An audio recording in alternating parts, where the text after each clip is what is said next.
something, let me tune it a little. If I tune it, you did it. Ndongo gara ni chema upenyu Ponda ezao sungwa ne wangu Chochola ndai toda ne moyo wangu Izi kundichara da kupeta ni sasa zangu Aiwe esmak, chimbo punza Pange wanga da iyo, seba chimaka wajita jitororo Waka jaira, mama na tario Chimbo punza, pange wanga da iyo Seba chimaka wajita jitororo Waka jaira, mama na tario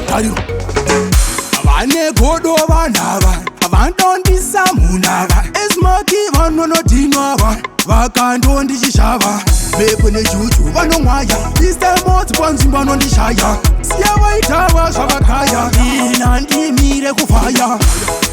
Aiwe esmak, chimbo punza Pange vangada iyo, seva chimaka vachita chitororo Vakajaira vava natario Chimbo punza, pange vangada iyo Seva chimaka vachita chitororo Vakajaira vava natario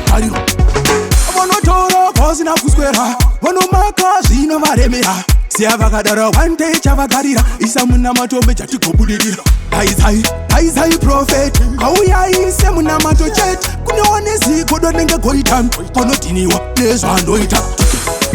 Aiwe esmak Chimbo punza Pange vangada iyo Seva chimaka vachita chitororo Vakajaira vava natario Chimbo punza Pange vangada iyo Seva chimaka vachita chitororo Vakajaira vava natario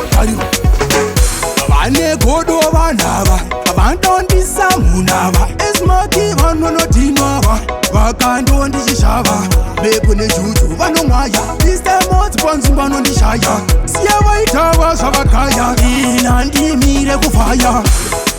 Aiwe esmak, chimbo punza Pange vangada iyo Seva chimaka vachita chitororo Vakajaira vava natario Chimbo punza Pange vangada iyo Seva chimaka vachita chitororo Vakajaira vava natario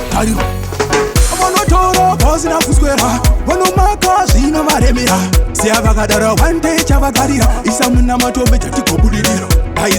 Taizai prophet Kauya ise muna matochet Kuneonezi kodo nenge goitam Konotiniwa nezo andoita